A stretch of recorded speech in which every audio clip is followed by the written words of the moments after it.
ये स्व हिंदू अपने आप में जगा हुआ आ रहा है। कट्टर हिंदुओं की बाढ़ आई हुई है और इसमें ये आप एक अलग तरीके से देखेंगे कि जो माहौल आजादी के समय पर था वही माहौल वर्तमान में हिंदू एकता का है। तो हिंदू एकता के लिए, जात पात को मिटाने के लिए ये सब लोग उत्साहित होकर आ रहे हैं।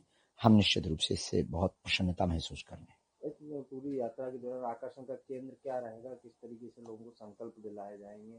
7 संकल्प हैं, 160 किलोमीटर की पदयात्रा है। उसमें एक प्रतिदिन साधु समाज के लोग हैं, प्रतिदिन इसमें जो है राष्ट्रवादी विचारधारा के लोग हैं। टी राजा भी 22 तारीख को छतरपुर पहुंच रहे हैं पदयात्रा में। एक दिन जो है अभिनय जगत के लोग भी पहुंच रहे हैं और एक एक दिन अभिनय जगत के एक एक साधु प्रतिदिन। एक बालक है जिसे बुंदेलखंड का खली कहते हैं, वो अपने बालों से रथ खींच करके ले जा रहा है पदयात्रा में। कोई लुढ़क करके जा रहा है, दिव्यांग भी जा रहे हैं, उत्साह बहुत है, बच्चे भी जा रहे हैं, माताएं भी आ रही हैं। तो निश्चित रूप से रानी लक्ष्मीबाई के रूप में वो भी उतर रही हैं, अब वो रणचंडी बन रही हैं। निश्चित रूप से अब भारत में एकता का सूत्र और एकता की बहार आएगी, भारत भव्य बनेगा। बयान आपका लगातार बयान, देखिए वो ट्रोल बना दिया होगा, पता नहीं है ट्रोल वाला बयान है कैसा है। हमने तो स्पष्टता और सत्यता रखी है कि वो अनुष्ठान है, जैसे त्रिवेणी का ज्ञान नहीं, गंगा का ज्ञान नहीं, शाही स्नान का ज्ञान नहीं, वसंत पंचमी स्नान का ज्ञान नहीं है, अमावस्या की महत्व का पता नहीं है, संतों की महिमा की मान का पता नहीं है, सम्मान का पता नहीं है, भगवान के बारे में जिसकी श्रद्धा नहीं है वो वहां जाकर के करेगा क्या? सिर्फ धंधे भर से क्या मतलब होता है? धंधे तो इतने देश डला हुआ है, कहीं भी और जाकर के कर लो, दिल्ली कर लो, मुंबई कर लो, अनुष्ठान में ही क्या मूत्र कांड करेंगे, थूक कांड करेंगे? इसलिए ये ठीक है, मेरे अंगने में तुम्हारा क्या काम है?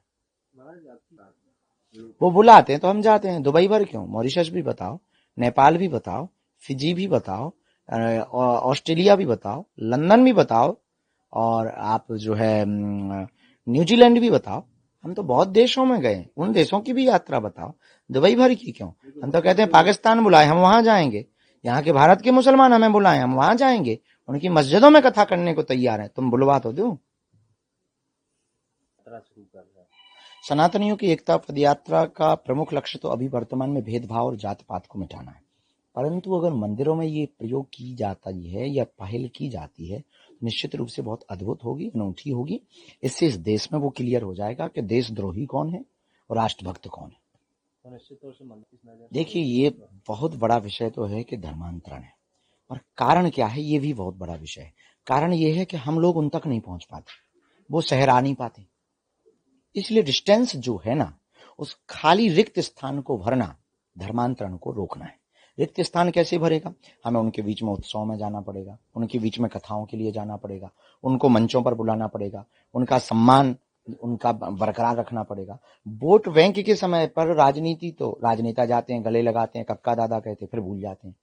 अब धर्म गुरुओं को, राष्ट्र के संतों को, आचार्यों को, जो अहिंदू घोषित होने की तैयारी कर रहे हैं, उन आदिवासी नहीं, हम तो उन्हें नया नाम देना चाहते, अनादिवासी को, सदा से हैं वो, भगवान श्री राम के साथ निषाद राज बन करके रहे, माँ सबरी माता उनके ही वंशज हैं ये सब लोग।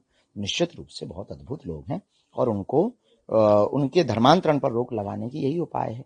शिक्षा की व्यवस्था की जाए, वहाँ ईसाई मिशनरी वाले स्कूल डाल देते हैं, विद्यालय डाल देते हैं, हॉस्पिटल डाल देते हैं, उनकी मजबूरी है वहां जाते हैं, ब्रेन वॉश करते हैं, तो निश्चित रूप से वो धर्मांतरण होता है। अब धर्म और सरकार, धार्मिक गुरु और सरकार दोनों मिलकर के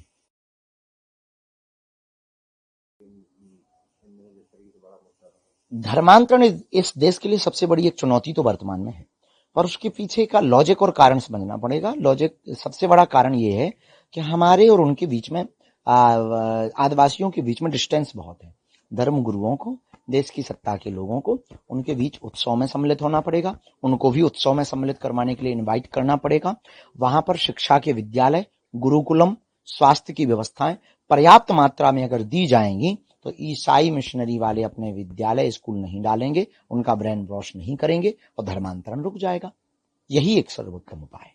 छत्तीसगढ़ इलाके हुए अन्य इलाके में सरकार तमाम योजना देने की बात करते हैं, फिर भी इस तरीके से वो धर्मांतरण कर रहे हैं।